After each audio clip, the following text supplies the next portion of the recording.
Happy Halloween, everybody. Welcome to the Witches Movie Coven.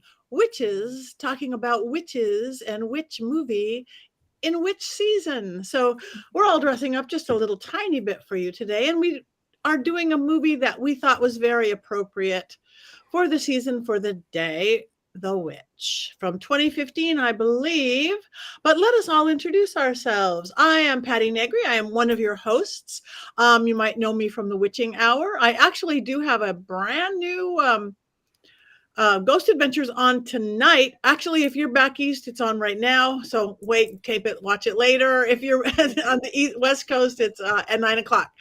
And then I'm leaving for New Orleans. So yay. Anyway, Courtney, who are you? I am the walking billboard for mysterycontrol.com. I am surrounded by Witches Movie Coven cloaks. So I am wearing one, and my chair is wearing one. And then I have a special Patti Spellcaster one for my kid. You may have noticed my delightful armwear. Okay, matching fingerless gloves, which is amazing. And then because of FOMO and how susceptible I am to advertising, I didn't even know that we had a new sweatshirt until the ad came up on my Facebook feed. And then I immediately went and slammed the order button. So now I have a new Black Phillip sweatshirt that I also just opened today. So I am mysterycontrol.com. You are indeed. And that is a nice new shirt. I like that. We are today going to live deliciously. Richard-Lael. Hello, yes, I am Richard-Lael, and today I am not wearing a costume, surprisingly. No, I am wearing a mask because I thought that it was prettier than the face that was underneath. But but anyway, I am I guess Black Phillip in human form, I suppose. Ooh, I like that. With a feather. Mm-hmm. Nice. I can see it. Thank you.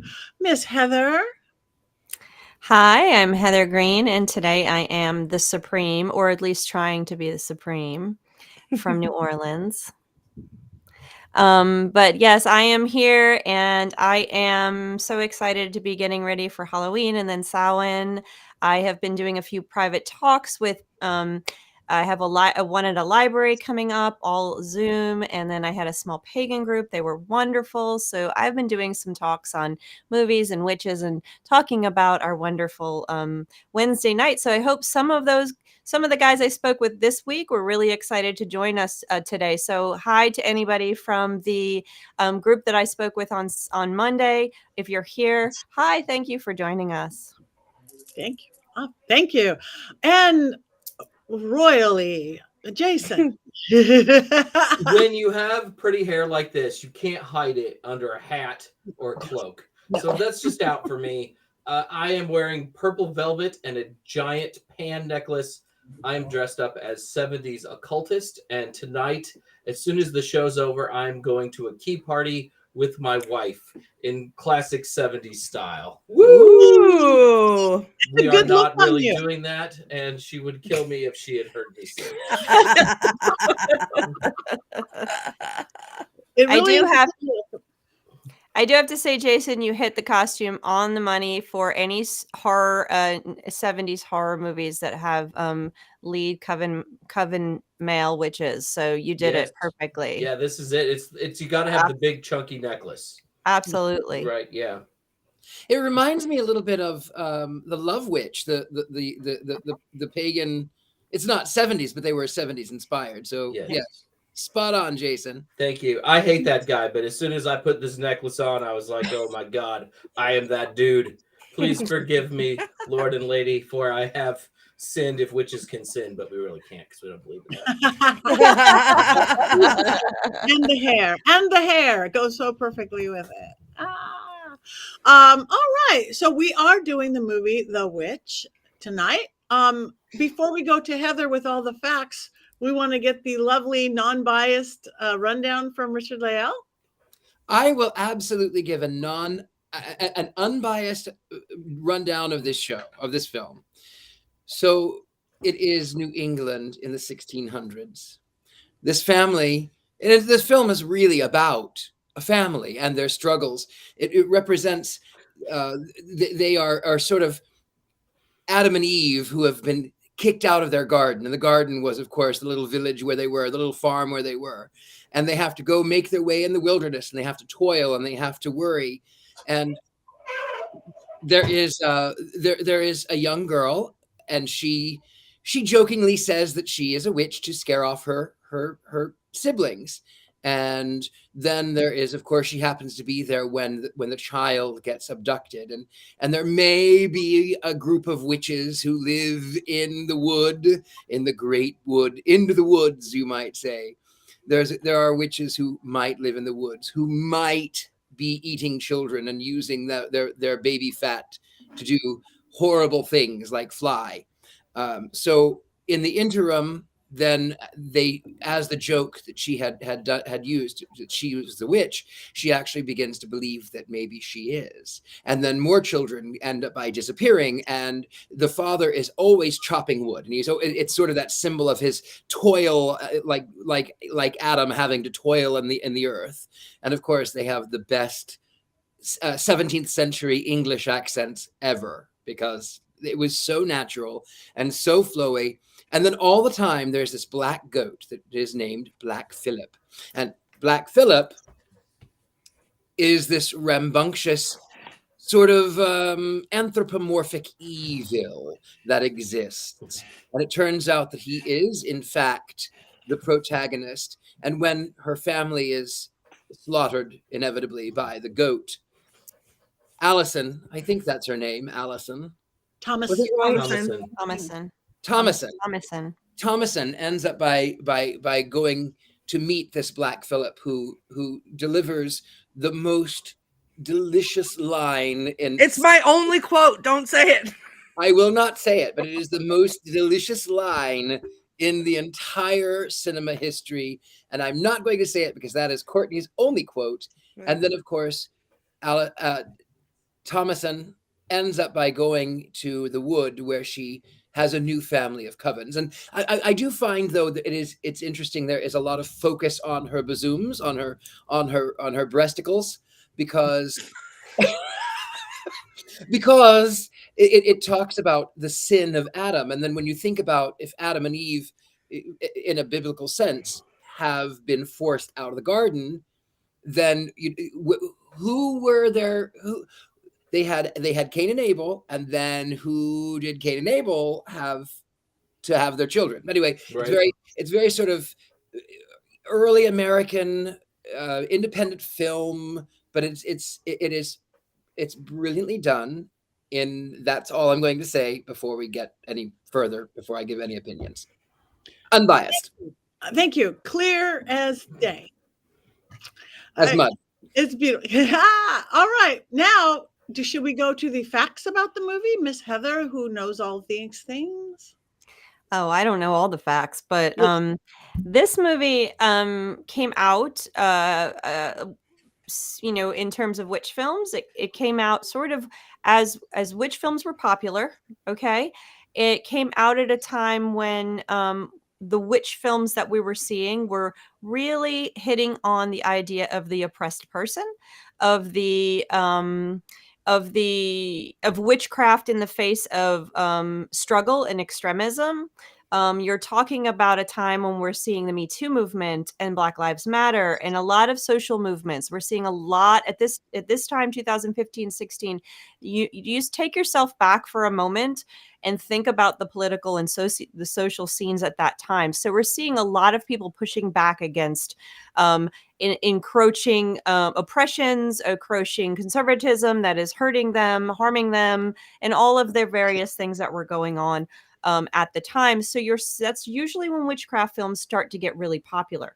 If you read my book, I show it, I demonstrate that, and that's the case. Witchcraft is seen in these films as being throughout this period of time, the 2010s, as being something that is for the oppressed woman specifically, but just something that gives you power and freedom, even if it's not specifically political.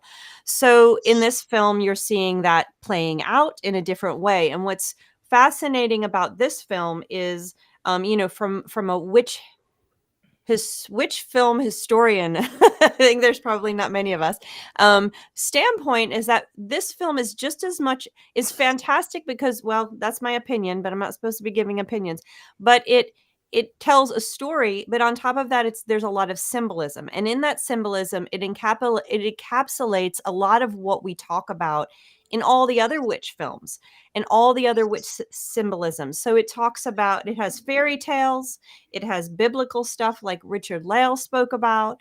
It encapsulates the Salem story in its own way, or what it's not specifically Salem, but it's talking about religious extremism, which most Salem stories are based on some form of oppression or religious extremism. So this movie is really symbolic as much as it is a story, and it's really encapsulating all these things that these other movies during this period of time, and all the way going back to 1896 at the beginning of Hollywood, have really taken used the witch for, or represented the witchcraft and witch for. So this really is a really solid film in terms of that. And of course, again, it's in the period of time where we're seeing a lot of popularity for witchcraft films in a lot of respects. This is one of the few that really takes it to the next level in terms of symbolism and meaning. So we can talk about the woods, we can talk about fairy tales here, we can talk about Salem here, we can talk about the symbolism of feminism and coming of age. All of these things are taken into this one film and wrapped in this really small story about a family. So it's really a very interesting film in terms of witchcraft movies. And Robert Eggers is, yes, I think this is his breakout film, if I remember correctly. And he has done several since. I've seen The Lighthouse. I don't know. I think it was called The Lighthouse. I've seen that one. He is an independent filmmaker. He's very progressive in terms of what he tries to do with films. So it's very interesting just from a cinematic perspective as well. Yes. Thank you, Jason. Jason? So there's one You have other a thing question? there's not a question, but there's one other thing that's really great about this movie is that a lot of the dialogue is taken directly from witch trials.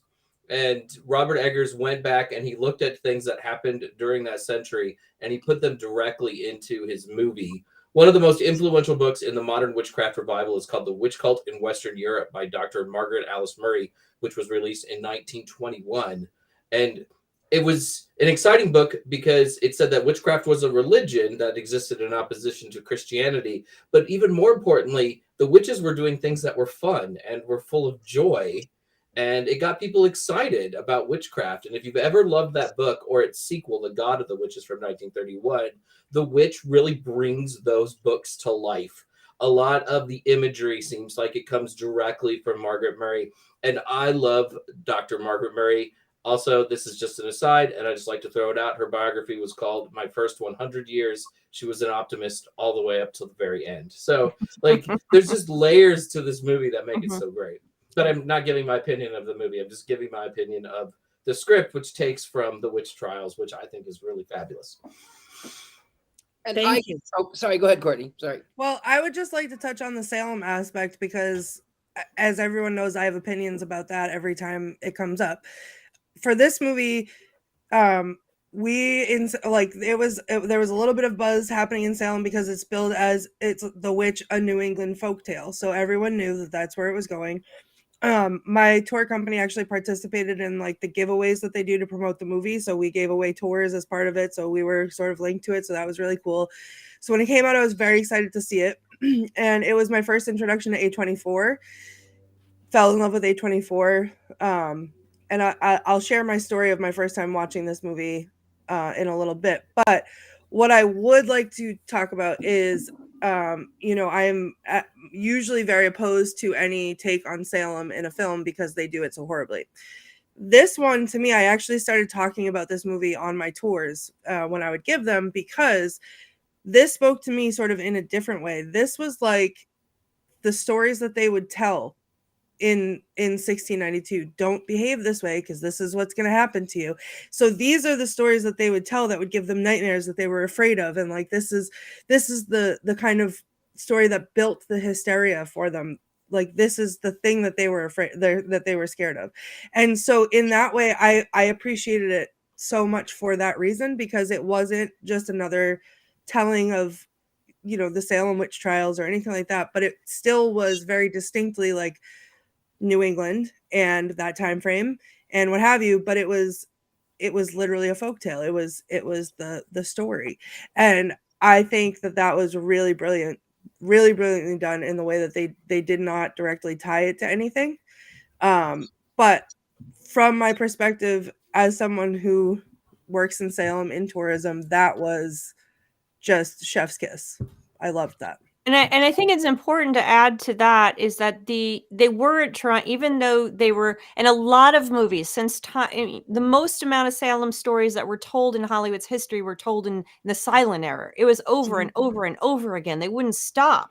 They loved that story, but those were all an attempt to sort of tell that story, whether it wasn't quite as direct as like The Crucible, but it was all about that concept. This wasn't quite that. This was more like taking, like you said, the theme of it and what happened, and then creating a new story. And those and that family, they weren't the Puritans. They were too oppressive for even the Puritans. That's why they moved away.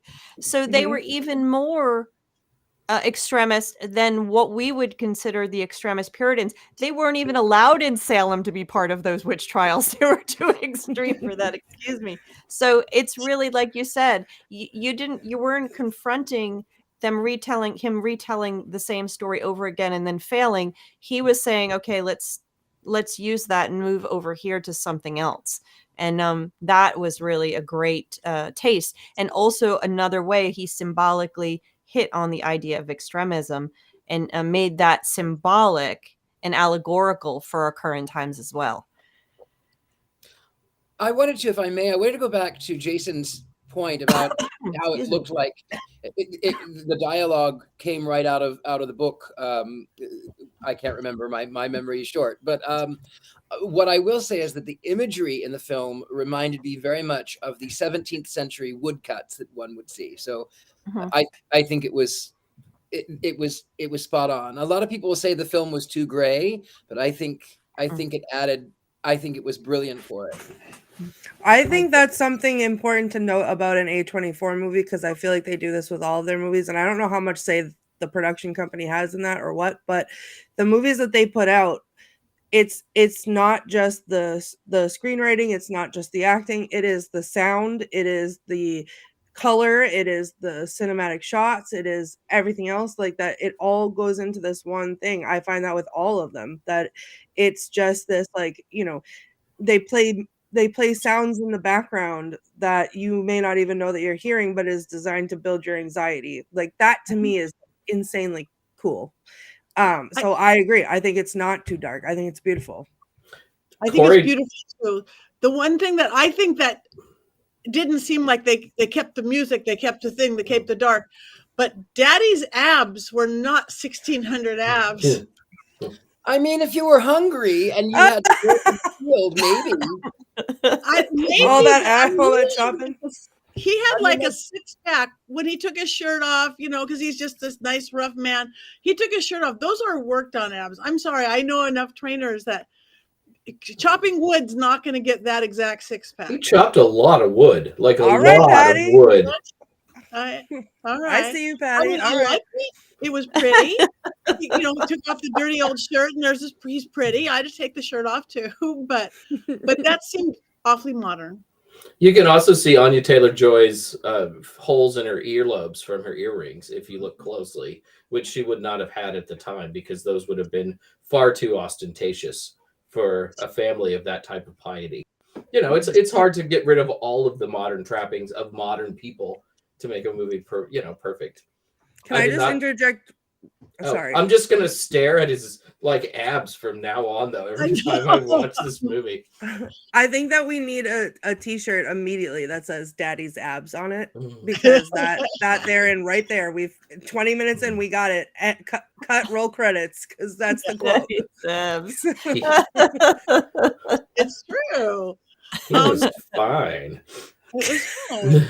It was beautiful. Yeah, I guess I will go. I'll just keep it simple and short. I love the movie personally.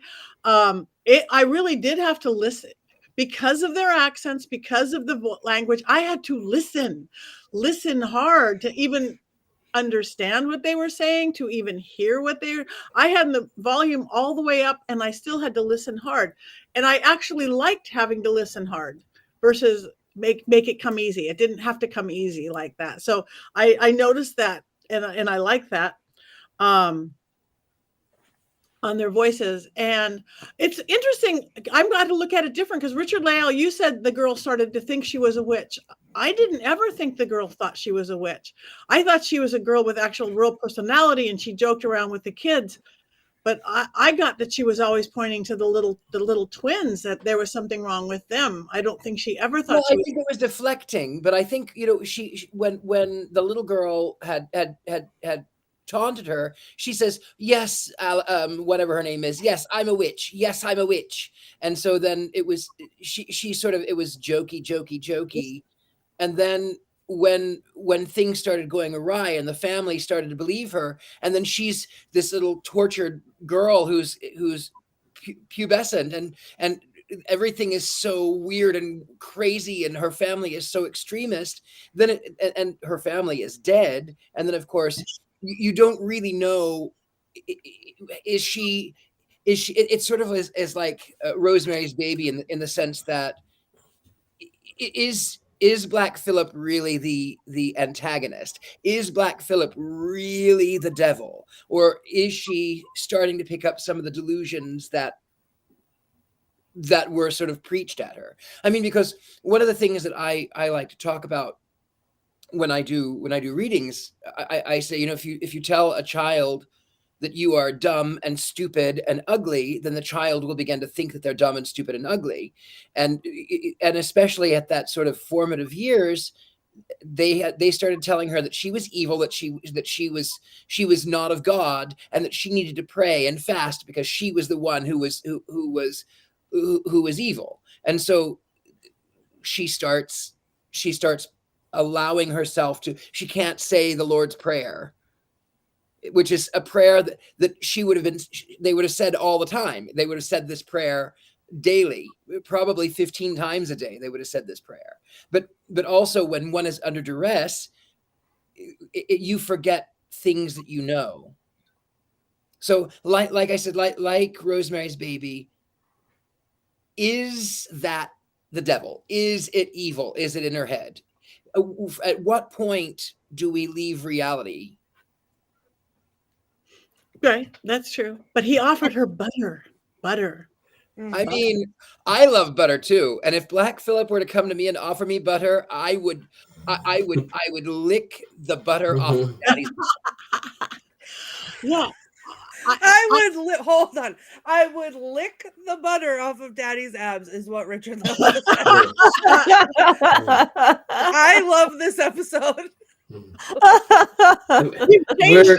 It is Halloween. We're bringing out our best material. Our best material. Can I starting with purple velour?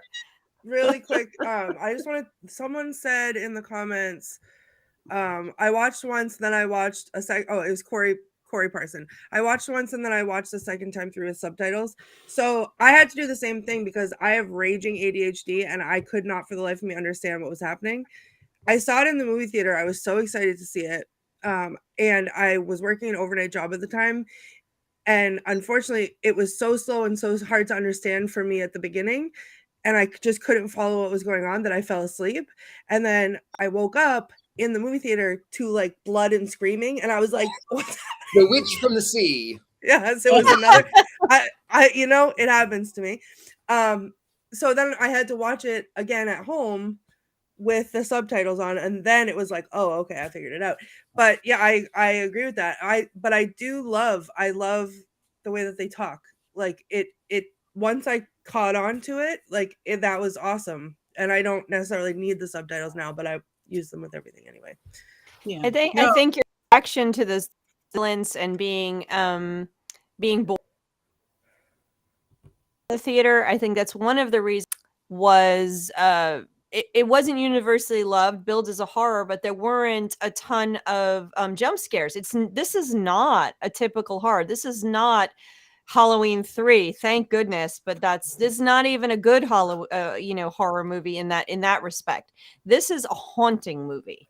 The horror of this is that it's haunting. It's in those gray scenes. It's in its slowness. It's in the slow build. Yep. So, and a lot of people went in thinking this was going to be a jump scare. And I think there's one jump scare in the entire thing, and it's like 3/4 in. And people just, it wasn't marketed well for people to understand what they were going into. So they were disappointed when they came out. And that's unfortunate. That's really unfortunate because they missed out on what is really frightening about this. It's the horror is in its hauntingness, and the horror is in the symbolism of how it applies to our world today, the allegory that's embedded in it. And I did want to comment on what Richard-Lael said about whether she's fantasizing, at what point do we enter reality, and all that stuff. I would also argue that we could argue that a lot of this was in her head, or a lot, like, we can argue that maybe this was all part of the fear, the building fear. But what if we took it literally? What if we took it more literally, and Black Phillip was a conduit for a devil figure, a folkloric devil figure, and we had the old woman in the woods. She's obviously a folkloric magical figure.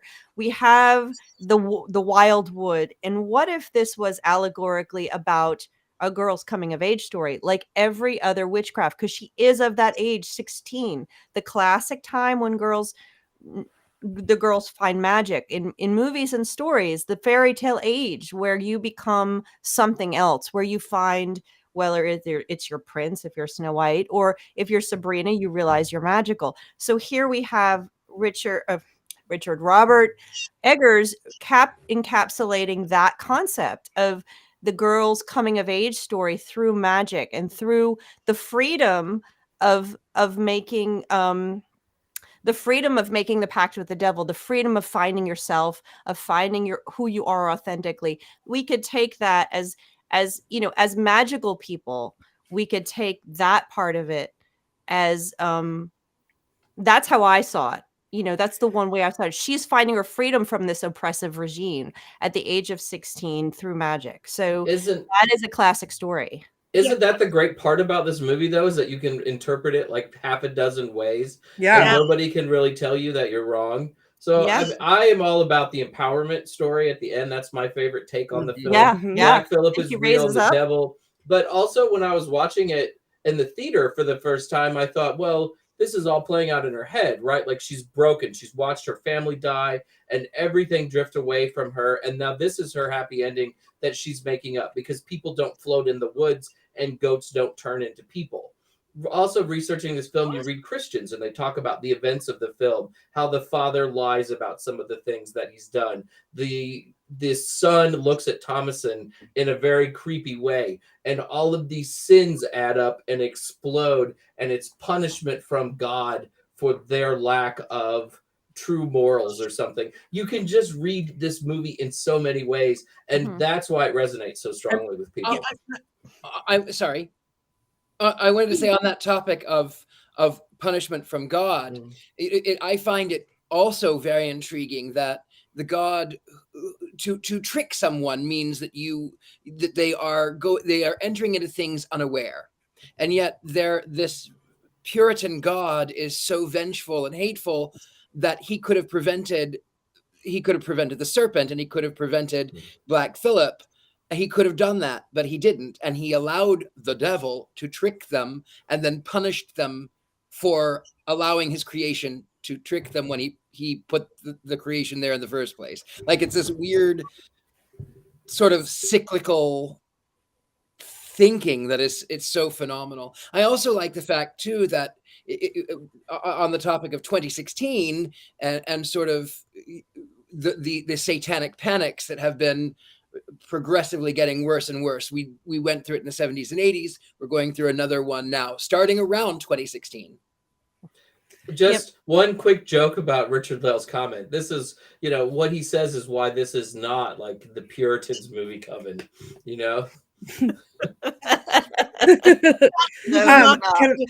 I saw it. I'm going to go back where I started. This to me was a relationship movie, and more than anything else, and that's where the horror and the terror, and I felt for every one of them. And to me, she was the only good one.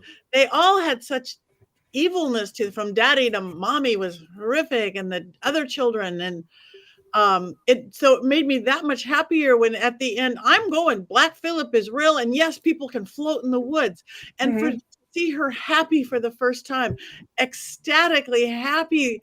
I mean, it was just beautiful, but it was paranoia, everybody, this, that, mistrust. It's like good Christian family. It's like, good God, give me I think too, like on that same vein, like that's what I took from it. Like, yes, the coming of age story, but in a different way. That choice of empowerment, but in a different way, which are both things that I love. But it was in such just a raw, like that.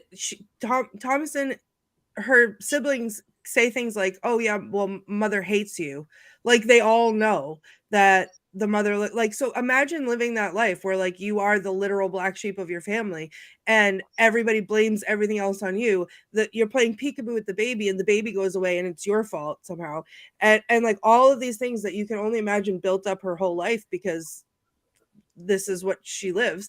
And then now everybody's gone crazy. And finally you're so sick of it. Your mother is attacking you and you just stab her to save your life.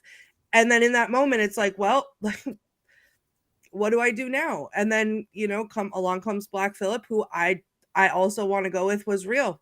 And wouldst thou like to live deliciously? There's my quote. Yes, I would love to live deliciously because I've lived literal hell this whole time and I need to escape it into the woods.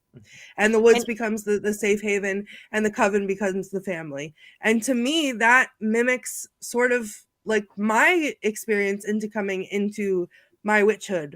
It's that was really powerful for me once I, stayed awake long enough to watch the movie. Well, and you know what, this theme is not new. And this theme is he's taking something that's been around for a long time when it comes to witch films. And I point to a little known film that people don't tend to watch because it's not very good, generally speaking. It's from the 40s. It's a version of Macbeth where the wild wood and where it was filmed in such a way that the witches in that film were associated with the wildness, and the rest of the story was associated with the concrete castle and Christianity. And so you had it with the extremism versus the wildness. This was something that Orson Welles was really very interested in projecting. The film is not overall a very good version of Macbeth, but you see it even as early as the late 1940s and earlier, where the wildness, the wood, it's a scary place, and it's a wild place. It's a place of freedom, and in some movies it's evil and projected a symbol of femininity in women, which is evil and bad and scary and you need to stay away from. But then in current films in the last 10 or 15 years, we flipped it. And now especially in this film, go to the woods because the woods are where you're going to find your freedom, and that's good.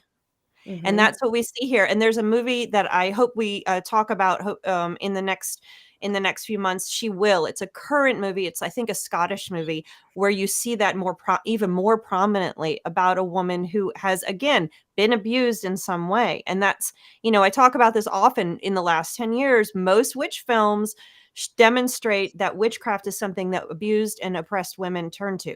And I'm saying women, it's not obviously that's what Hollywood's doing. So that doesn't mean that it only applies to women. But Obviously, it doesn't only apply to women. Hollywood tends to tell that story. Obviously, it doesn't only apply to women because we have a bro witch right there. Well, yes, exactly. No, it's what Hollywood does, just Hollywood's trends, and so we can have a whole show about male witches and all that good stuff, but it tends to be that Hollywood has this canned story about how witchcraft is something that the oppressed and the harmed women turn to. And today, in the last 10 years, that's a positive thing. Think about the rewriting of Maleficent story. It's a perfect example. Think about American Horror Story Coven, all of these stories, The Craft. But in this case, we have the same thing. Here she is. She's being oppressed. She's losing her family. Her family hates her. The relationship issues like you talked about, Patti. And so she turns to that place we're all terrified of, that wild place, the woods. Goes back to the core, to the center of the earth, to everything, and goes with this spirit of Black Phillip and finds magic. And I think it's amazingly powerful. I'm like, I'm with you. I'm following you. Let's go. And where I did say earlier that it was possible that it was in her head, I would like to say, no, I do believe that in the context, I do believe that Phillip is real. And I actually have an Into the Woods story of my own. I was considerably younger. Now, mind you, I grew up, as you know, in an extremist religious family, and my parents, who were Pentecostal, my sister married a family who were even more Pentecostal. And anytime that we would go over, my sister's mother-in-law would have to sit in ashes and sackcloth to repent of allowing the devil into her house. I mean, we were Pentecostal, but I remember I was about 6 years old, and we had moved. Well, I was 5 when we moved, but I was 6 years old when my mother had forgotten to pick me up, and we moved into the woods. We were actually in the deep, dark wood. And this is one of the first moments where I even myself began to accept maybe there is witchcraft. Maybe there are spirits of the wood. I was horribly teased even as a 6-year-old boy. I was that weird kid. I was teased by my family. I was teased at school. And so my mother had forgotten one day to pick me up from school. And it was only a mile back in the woods, and it was not a big deal. But I thought, well, I can walk it. And then as I was walking into those dark, scary woods, in my mind, I kept hearing lions and tigers and bears. Oh my, lions and tigers and bears. Oh my. And I got to the point where I was so terrified. I was about halfway there. I was so petrified, and I was too far in the wood to go back, and I was too far in to sit down. So I went through, and I heard this voice. It was more of a feminine voice, but I heard this voice, and she says to me, "Hold my hand. Don't look to the left or the right. Just hold my hand, and I'll guide you home." So I walked home like this, and my mother, who happens to have been in the kitchen, sees me coming down the hill, and she comes out. "Oh, I'm so sorry. I forgot. I lost track of time. I'm so sorry." And she says, "Why are you doing? What is that? What are you doing?" And I told her that I had heard this voice, and she thought it was Jesus, but that's okay because she was a Christian, and I didn't know who it was. I just heard a voice, and it was.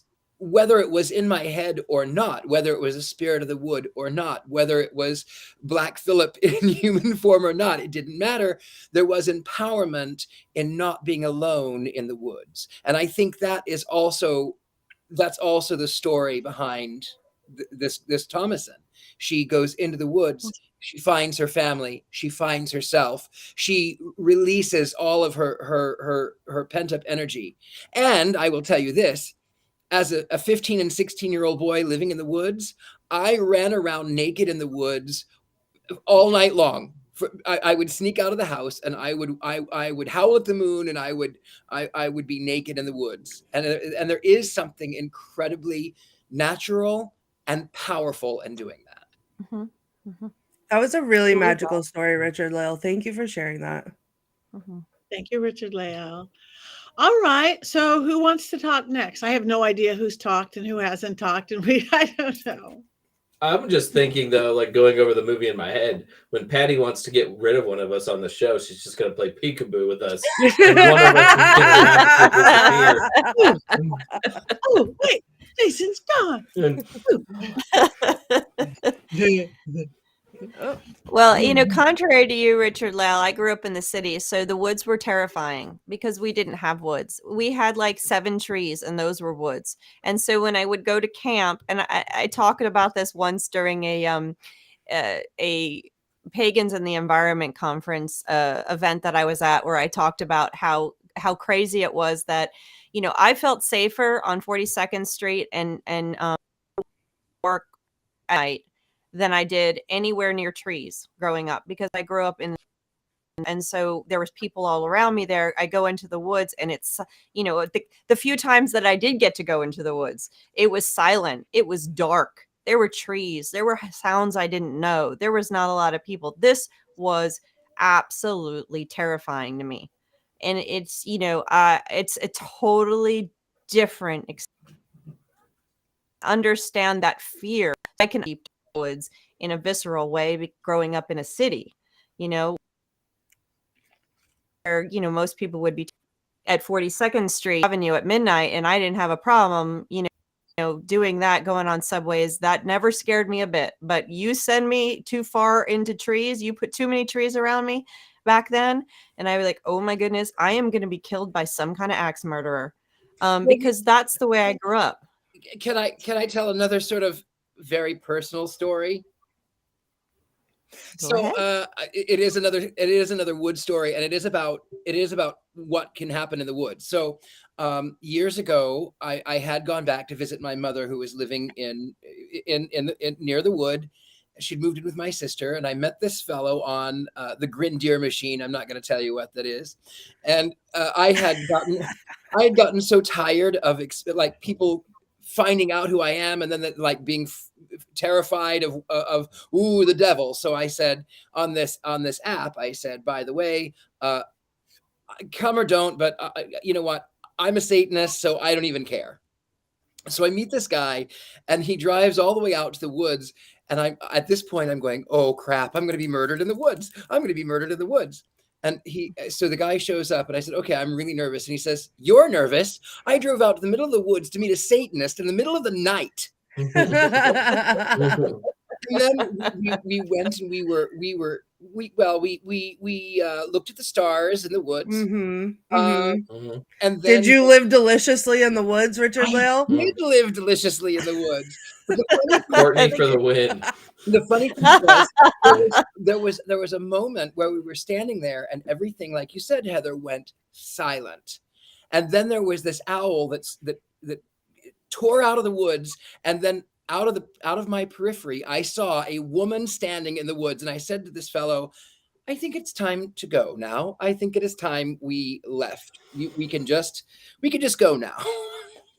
So yes, the woods can actually be terrifying. Well, if I can just real quick go back to something that Heather said. Heather, you used the word visceral, and I think that is the beauty of this film summed up in one word, which is we all of us took something different from it, and it was impactful for all of us, but it's that visceral fear. That's what makes it the horror movie. Like whether it's the woods that we're afraid of, or if it's the sinning that we're afraid of. I mean, not us, but like the sinning that we're afraid of, or, or Black Phillip, or Thomason for whatever reason, or the mother or the father, whatever it is. I feel like it strikes something in everyone in a visceral way and that's what makes it a great horror. Yeah. Losing your child. Yeah. I mean, he and it's so simple. They don't dwell on it. He doesn't overstory any of these points that happen. It just happens, and then they sit there, and you are creating the story and the fear with these slow moving storytelling. It just happens, and oh my goodness, that just happened, and oh my goodness, this just happened. And so a lot of the processes of the haunting and the horror are really in our heads. It's similar to what the Blair Witch Project does. A lot of what's going on with the Blair Witch Project, Jason, just turn your light off right now with that headset. Just turn your light off and Patty, be done. There we peekaboo go. with It's a Jason. lot of the Everyone play way the peekaboo Blair with- Witch Project works. Ugh, It's a lot this of is- what they were doing was left to your head. And this Ugh. is what, and not saying these are the same films, Jason, relax, take a deep breath, breathe. You just are It- friendships on thin ice right now, Greene. Well, you know what? We'll work that out. We'll work it out. We'll work it out. But anyway, I'm not comparing the two films, saying is they work in the same way, is that they leave a lot for your brain to do a lot of the heavy lifting with the haunting. And so that's what's so amazing. This is a brilliant film. This is a brilliant film on all levels. I think we all agree that based on what I'm saying. And just very hard to make a film that is so tight and so brilliant on so many levels and work this way. So kudos to him for doing that. Definitely. It's that sense of dread throughout the whole movie. It just kind Absolutely. of creeps up on you, and it just grows and grows and grows, and then weighs heavily on you. And then in the last, 10, 15 minutes, it just all blows up all at once, and it's fabulous. And I saw this in the theater with friends of mine who are not witches. My wife and I really enjoyed it. They were so confused the whole way through, expecting traditional horror. And I'm like, this is amazing, you know? Well, And I ran out and got a Black Phillip like almost immediately, you know? But just so excited talking about this movie. yeah. And yeah, but it's not for everybody. But you have to be patient with it, and it pays off in just spectacularly at the end. I agree. Someone said to me the end scene where she raises up, and is almost like a Jesus moment, is like a Messiah moment. And so I had to think about that, and I still, I get what they're saying, but I think maybe from our perspective, we don't see the Christian aspect of the rise, although I do see the symbolism in it. I think I see the freedom in it, the flight. I see the flying witch. Maybe that's because of who I am, but and like I don't know who said it. Really, we all got something out of it that's different because it's so symbolic that we can all take away different meanings from it and still think it's amazing. Yeah. I just thought that was ecstasy. Yeah. That she had not enjoyed 1 second of her life, it looks like. None of it. It was like shedding all that heaviness and just becoming light, and all of it is gone, and the release. That's what it was for me. And that last frame though looked like a painting I've seen or something. It had this familiarity to me about how people saw witches during this period and for a couple of 100 years after that, which to me makes it even better because I love all those little historical references so much. So, Jason, do we have our magical movie trailer? They're so hard to do when you love the film. Probably 9 times out of 10, Jason, at this point. What? That I love that you love the films, yeah. Well, sometimes our movies are so bad they're good, like a negative times a negative becoming a positive. This movie is something that I just really love, so it was hard. So I hope it's still funny. Okay. Here we go. How can you expect me to do one of these movie trailer things for one of my favorite films? These are only easy to do if the movie you are talking about is seriously flawed or just flat out sucks. And we all know that The Witch contains no flaws and most certainly doesn't suck. Travel back to the 1630s and meet William and Catherine, a couple so weirdly religious that not even the Puritans want to be around them. Seriously, if your piety is so over that even the Puritans hate you, well, you have a problem. Undaunted by their exile, William and Catherine head out into the wilderness with their children, Thomas and Caleb, and the freaky twins, Mercy and Jonas.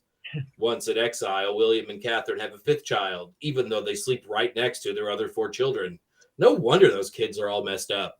Thomason, Mom and Dad are making those weird grunting noises again. Go to sleep, Caleb. 'Tis nothing but the Holy Spirit upon them. Things soon get freakier, and that 5th child is soon abducted by a witch. From there, things go straight to hell. Caleb gets sick and dies. Father of the Year William locks the twins and his daughter in a goat pen. For this sin, William is gored to death by Black Phillip, the true star of the picture. Blaming Thomason for everyone's death, Catherine, who also won Mother of the Year, tries to kill her daughter, who in turn kills her mother. Finally, Thomason talks to Black Phillip and sells her soul to Old Horny so she can have pretty dresses, travel the world, live deliciously, and eat butter. Christians were horrified by this part of the movie because they prefer margarine, hate pretty dresses, and don't like to leave their counties of origins. But witches? We were like, hell yeah, we don't want no margarine. So watch Thomason step into her power, learn to levitate, and be free of her awful parents. It's The Witch, a movie I can't make fun of, and is one of the best witch movies ever. Now, please don't ever ask me to write anything snarky about this absolutely perfect film ever again. Yay!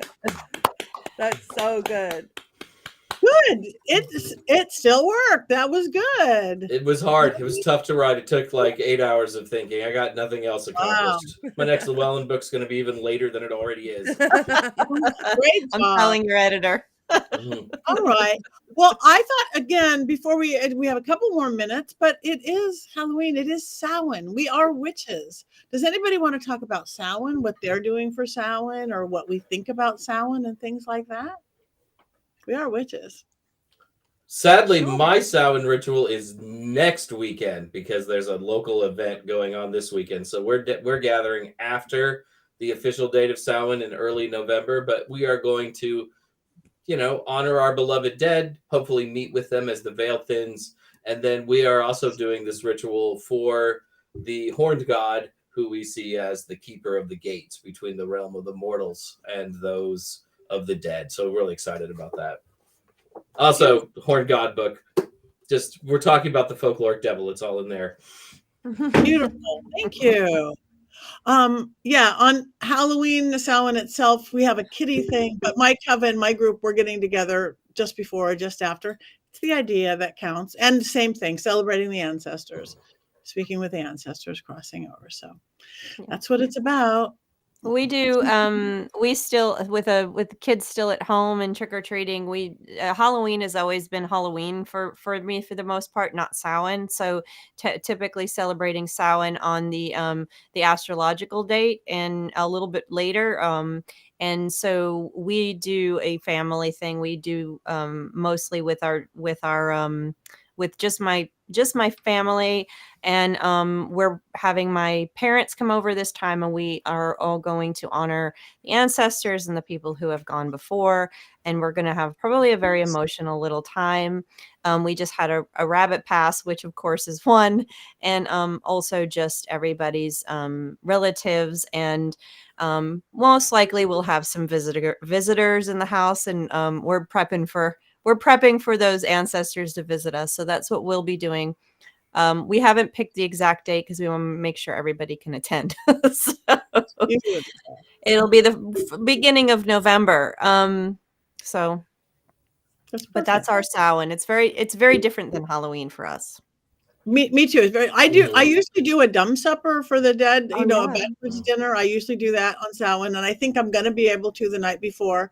And I usually do a beating of the bounds too, and my broom, taking it across. I claim this as my own. I claim this as my own. That's something I try to always do for Samhain Eve. Nice. Yeah.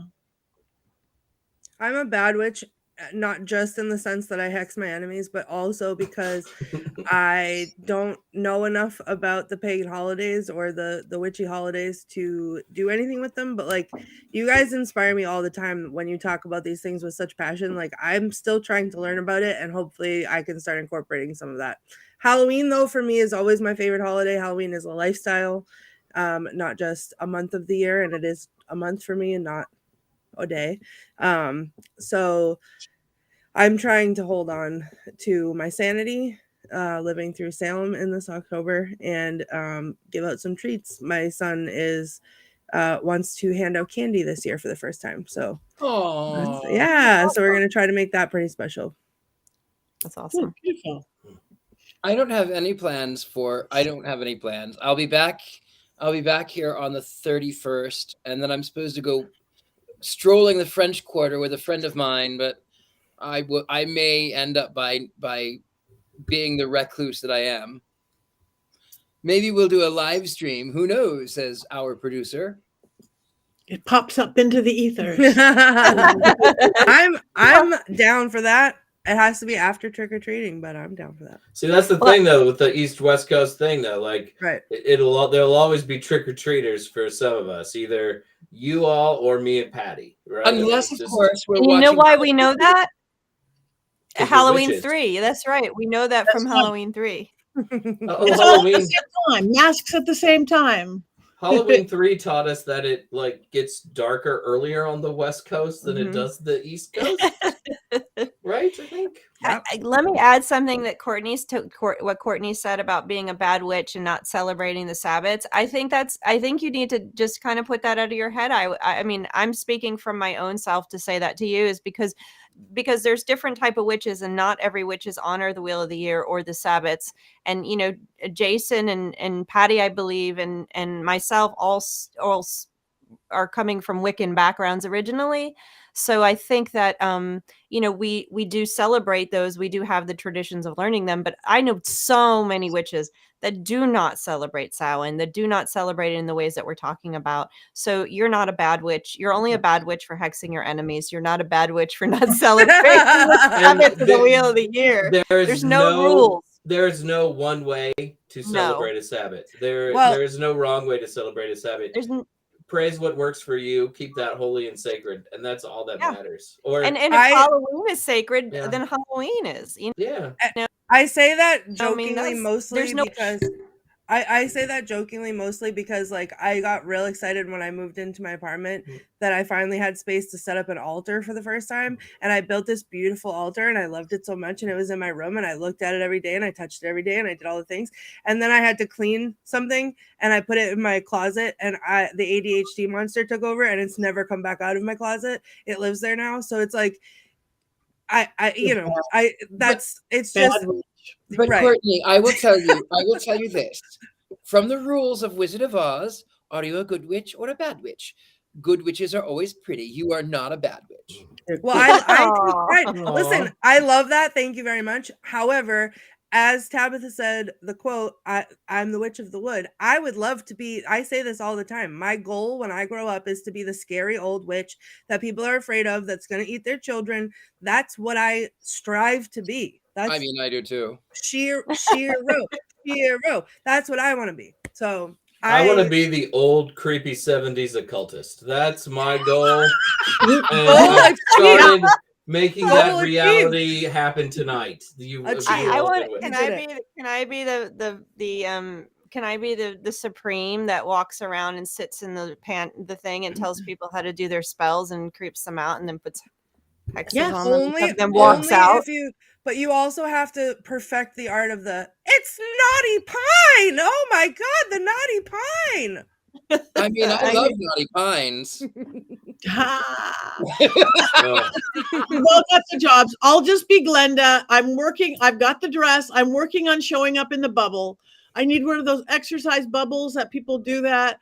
It's just getting it off the ground. I haven't figured it out yet. But Patty rolling down the street and one of those things. We've all got goals. It's great to have goals.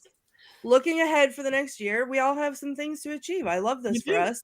Way to go. Congratulations. We need to dream better. Pumps in the suit. I'm ready to go. I'm going to walk down that street. Dream bigger. Dream better. Dream big. We do want to wish everybody a happy Halloween, a happy Samhain. Whatever you celebrate, however you celebrate. Speaking of celebrating, next week, Jason. Next week, we will be watching Coco and talking about the delightful movie Coco in honor of the Mexican Day of the Dead.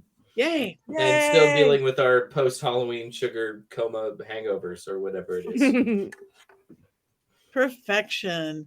All right, we have a couple minutes left. Anybody have anything coming up they want to talk about? I do want to add that. Go ahead. I'm sorry. Oh, I was just gonna say I need to give a wands up or down here. Oh, not there. Oh my God, because I just thought we just all loved it. Okay, wands up, down, and I can't see this group on my thing anymore. Wands up, wands down. The group chat has disappeared on my page. Oh, I have it. Okay, wands up, wands down, up. Oh, while we're doing this, Lisa said, "What's the quote?" My quote was, "Wouldst thou like to live deliciously?" That's the quote. Yeah. Anybody who Because I gives the would. wands down, Patty's going to be playing peekaboo with them later. Yeah. That's right. One up, everybody. And I cannot see what my chat room just disappeared. Oh, Well, we have everyone is wands saying way up. It's all one's way up. up. It's one's way up. Way up, The way Witch up. of the Woods took away the chat room. You Evil. played peekaboo with the chat room. Oh no. I did. All right. Well, if you're on the West Coast, go watch Ghost Adventures in 2 hours. If you're on the East Coast, you missed it. And no, it'll play again at midnight or 1 a.m. or something like that. I also have a new show on Fox Nation, but I hate to tell people it's on Fox. Like don't subscribe, but it's all about haunted houses. We're at the Biltmore, and I found that they had a secret escape route. So there's lots of fun things going on, and I'm leaving for New Orleans to not see Richard-Lael. I know. I'm leaving at like 1 o'clock in the morning to go to Ohio, and I will miss you. I know by that much. But we'll see you next time. We go a lot. Anyway, anybody else? What are you doing, Jason? I'll be in Las Vegas in a couple of weeks for Las Vegas Pagan Pride. I think that's November 10th. Yay. Perfect. Yeah, I've got Michigan Paracon coming up November 1, 2, 3, something like that. I don't know. We're traveling witches. We got brooms. Have I just want to add real quick that if anyone is looking to purchase my book, Llewellyn has a sale right now. You can get it through Amazon. It's a Halloween sale. Not only my book, but a number of other books related to Halloween on sale through Llewellyn through Amazon. So go to Amazon and get that discount on my book and a number of other wonderful Llewellyn Halloween holiday books. It's a fabulous book. Everybody, all of you guys who are interested enough and watch our show should have Heather's book. Really. Yay. I'll just hold my goat. Then you can predict what I'm going to say. Okay. We're late. We're 1 minute late. We have one more thing to do. And you guys in the chat room, whether I can see you or not, do it too, or we're going to play. 1, 2, 3.